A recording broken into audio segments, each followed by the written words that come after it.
My name is Paul Luna, and you're tuned into F&B Lunacy. I am here today with certified sommelier, Janeen Jason. Janeen, tell us about yourself. Where are you working? Where is it located? So I am in Inman Park, which is a suburb of Atlanta. It's actually the first planned suburb of Atlanta. And we are, me and Katie, when I say we work at VinoTeca, which was a wine store that was attached with Barcelona Wine Bar for a long time. And the company itself sold in multiple ways. So eventually we found ourselves as an independent wine store as of 2018. So we've been open since October of 2015, and I'm a certified sommelier. So at the store, I help with purchasing and events. We used to do a lot of course, free events once a week, but we're no longer producing those. But trying to strategize during the pandemic of how we can get people back into the store without losing, I guess, the whole experience of what the store is about. We're very much an educational wine store. So there's not a day where you won't come in and learn something.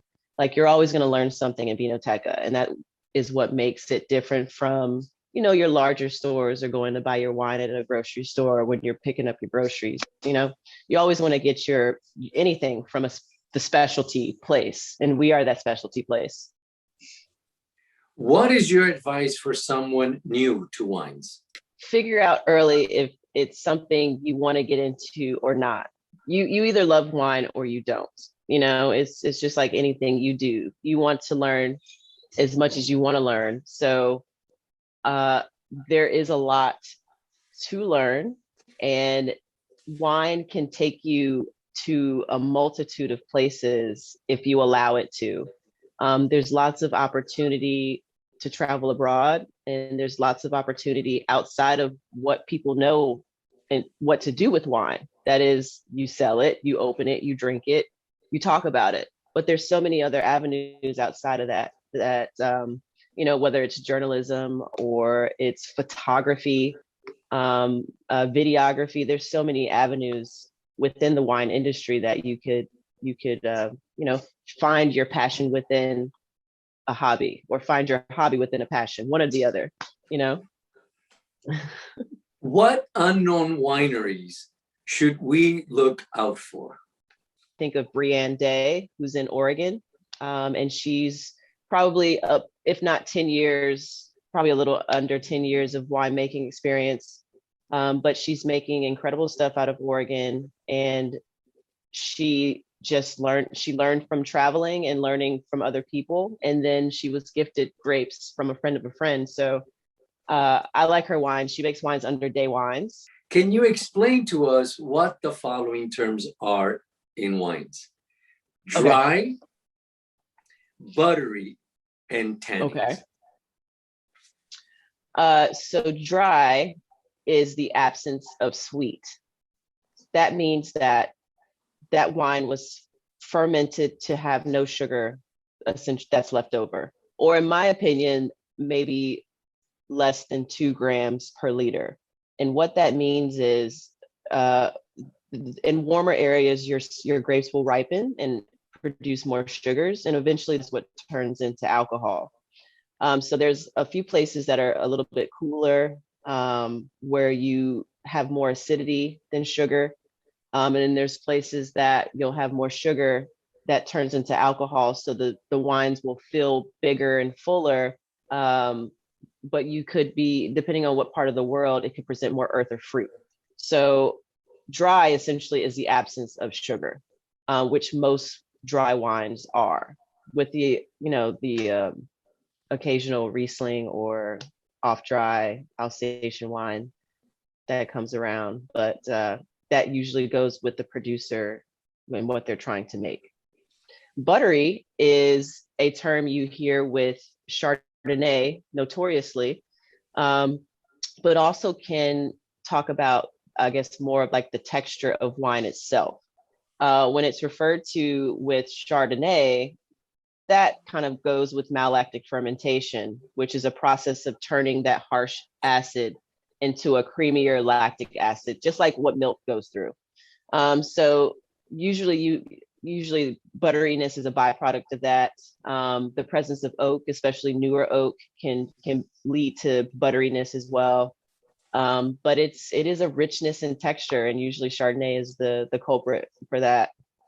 Tannins is actually, we can put tannins and dry together, because tannins is a chemical compound that actually makes your mouth feel dry. So tannins can come from either the skins of the grapes, or it can come from or the oak presence. So in the case of Cabernet Sauvignon, you have a grape that has a medium skin, but is notoriously aged in oak for an extended amount of time. So Cabernet will feel drier in the mouth because of those tannins. And you'll get those roof tannins, or the roof of your mouth is more of wood, and then all around your mouth is more skin. What sparked your interest in wines? Learning something new without going back to college. Like I'll be honest. I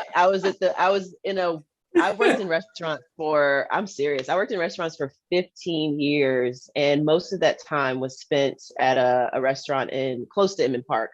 And so that's where I learned about wine. I worked at Two Urban Licks for a long time, and I had to know about wine to keep up with the pace of the restaurant, but also it made me more money. It made me more efficient as a server and a bartender. And I was able to have all the answers without going to ask anybody. So what piqued my interest was blind tasting and trying to figure out what things are without knowing what they are.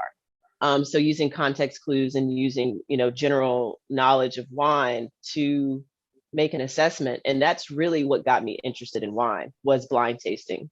So you have to have a knowledge behind what you're tasting to have an understanding of what it is. And you just get stuck down a rabbit hole. So I wanted to make more money, and I didn't want to go back to school. That's it. College is fun. I mean, if I could do it over again, honestly, if I knew where wine could take me early enough, I don't even know if I would have finished school. I'll be honest. Like I mean, they say don't put all your eggs in one basket, but like, why not? Like, why not be the greatest? I think Kobe Bryant had a quote or a video, and he's like, somebody told me not to put all my eggs in one basket, but like, I wouldn't be who I was if I didn't put all my eggs in one basket. So I don't know. I feel like if I would have known about wine early enough, who knows where I could end up. I would have, taken on another language to try to move overseas.